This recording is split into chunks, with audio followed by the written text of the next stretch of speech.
going on, my YouTube subscribers, horror fans? I like how you guys are having an amazing 4th of July, because we got a brand new horror movie to kick off the month of July, and that is Insidious: The Red Door, the 5th movie in this Insidious saga.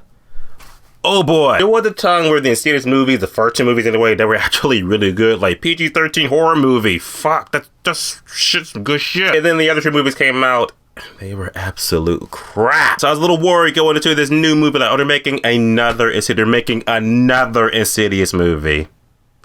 Is it good? This movie's actually quite refreshing. It's actually a pretty good movie, I gotta say. I had a good time with this. More time than I thought I would. That's saying a lot. The bar was set so low from the Skeleton Key way back when, I was just like, yep, this franchise is just dead. This movie actually plays it smart. This movie's just like, oh yeah, 2 other movies? Nah, this movie taking place right after Insidious Chapter 2. So it's like, oh, I'll pick it right up after the first 2 good movies. That's what I like to see. I have the original cast back, that actually works with the movie too. The movie's actually, it is pretty scary, stuff like that. Like I said, it reminded me of everything I loved about the first 2 movies, so that's right in the pocket. Good. Waiting for a good horror movie to come out sometime this year. I mean, we had Scream, that's cool, but come on, I need more than just one. And now we got Insidious: The Red Door.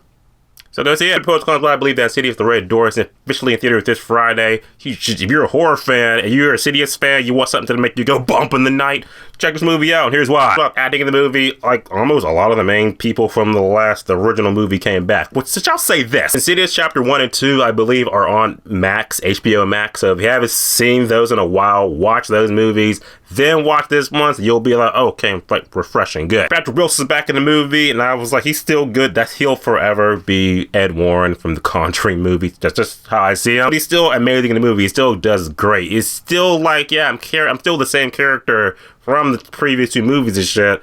And it speaks volume. The kid actor from, I don't look up names, but the kid actor who was a kid in the original Insidious movie, he's like a whole blown teenager now.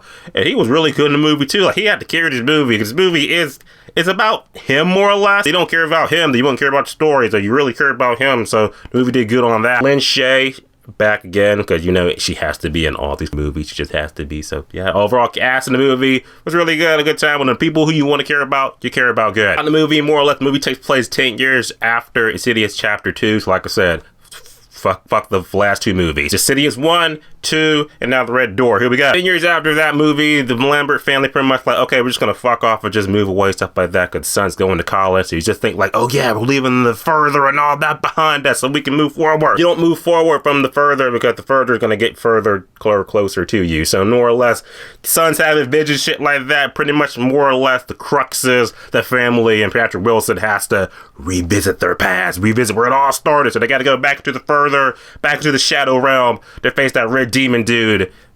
And that's the movie. Approach the movie, I'll say that it is scary, and it is kind of like psychological scary too, so I do like that. Not so much jump scares. There are a few jump scares, but not like I have a jump scare limit. It didn't cross that limit to make me be like, I'm getting pissed off. Stop it. The movie is terrifying where it needs to be. Like I said, there are things that make you be like, oh shit, okay, good. Make them a hard jump. And I like the family dynamic in the movie too, because like I said, this movie really is like kind of a character driven movie as well, because our main character, they gotta sell this shit, because it really is like, we really are following this family if you really look at it as a trilogy, but following all of them was really good. Red horn demon thing, scary as shit. Yeah, he was really great in the movie too. I'm not gonna say too much more about him, because I don't want you to be like, oh well, now I know this, dickhead, so now I don't have to see the movie, idiot. No, when it's scary, it needs to be scary, and scary was good. Any con I can say with the movie, the fact that it's not really a con against the movie, because the last 2 movies did this.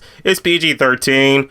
What should be rated R? They really could like ump up the tension and the scares and shit, but at the same time, it's not that kind of movie. It's kind of like a supernatural movie, so PG-13 is like kind of right in the pocket for it. It does have slight pacing issues, maybe like in the second act of the movie. Just like, okay, I'm learning things, kind of just like, doing the check my watch test. Come on, movie. At the end of the day, Insidious: The Red Door was a refreshing return to form for the franchise. I had a good time with this movie. This movie definitely a good horror movie for the fans to go see. If you like the first 2 movies, then you'll definitely enjoy this movie. Do not watch the last 2. They didn't happen. It's just Insidious 1, 2, and now The Red Door. That's all it was. That's it. That being said, I think I'll definitely say that Insidious: The Red Door definitely a safe 7 out of 10, which is worth seeing at matinee. Insidious: The Red Door is in theaters this Friday. You'll see it. You're not going to see it. Type below. Let me know. Talk about it. Let me know your thoughts. I'll see you guys in the next movie. The next movie is going to be Mission Impossible. Summertime is looking good. As always, subscribe. Until next time.